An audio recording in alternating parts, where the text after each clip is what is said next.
In the previous video, we were looking around the Windows Explorer dialog box, and I was showing you some of the landmarks within this Windows Explorer dialog box. This area right up here, this white area, is called the address bar, and right now it tells us we're inside a folder called iPhone, and the iPhone folder is inside a folder called Documents. And then this is inside another area called Documents. This is inside an area called Kinzer, and so on and so on. Well, that information is important in and of itself, but it's also important to know that you can navigate within the address bar. So we're currently looking at the contents of the iPhone folder. If we want to go up one level, that is, see what's inside the Documents folder, you simply click on the word Documents. And now that takes us back, and here we see all the items that are inside the Documents folder, where you'll recall that iPhone was also in that. So now we're in the Documents folder. I'm going to go up another level, and so we see that there is this list of items inside the Documents folder. And then I click on my name, and we see that my name, or a folder that has my name on it, contains these items. So this is a way to navigate and migrate within the folders and go up various levels.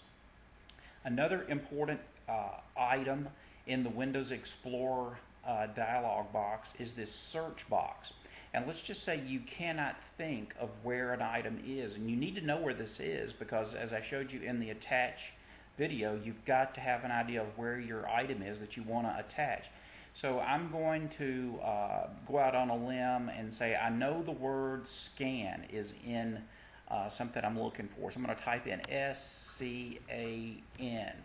Alright, the Windows Explorer looked all through my computer, and it found these items that had the word scan in the title. And you see the vertical scroll bar is very small. Anytime you see a very small scroll bar, that means the list is very long. Indirect relationship. The smaller the scroll bar, the longer the list of items. So you can see lots and lots of things have something to do with the word scan. And the word scan is not necessarily in the title. Sometimes the word scan is actually within the document.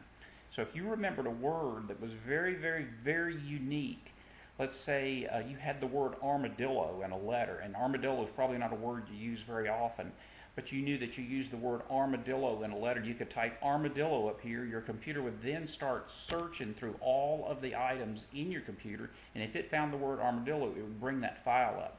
So once you bring your list of items up, I don't really know, we'll say this one for example, I don't really know what folder this is in. I don't know where that's located. I can click on this and it'll open that up for me, but I still am not going to know where this is located on my computer. Well, something that's very handy to help you dial in and know exactly where this file is located is right click. Let me get over here and right click. Right click. I did a left click on that to turn this thing blue or select it, and then I right clicked on it. One thing I tell people in my class is when in doubt, right click on the thing you're interested in, and often you'll find something that pertains to what you're trying to do. Open file location, that's what I wanted to bring up. Another thing that I always tell people in my class, when do I right click, when do I left click? This is another good rule of thumb. Every right click is followed by a left click. So if you just finished right clicking, it's now time to left click. So I'm going to left click on open file location, and now it tells me that this file is inside a folder called downloads. So now I know exactly where this thing is located. Alright, so we'll leave that at that. Another thing that's helpful in this particular dialog box is the way that these icons are being presented. Can be difficult to figure out what this file actually is. So if we were to go up and change the way these are being presented, let me go to, I'm going to go to Pictures. And right now these pictures are being presented as large icons. If I still couldn't see these pictures very well, I can present them in extra large icons. And so now we see these pictures even better. I'm looking pretty good, aren't I? Let's stop it right here and then we'll move on to more items in Windows Explorer.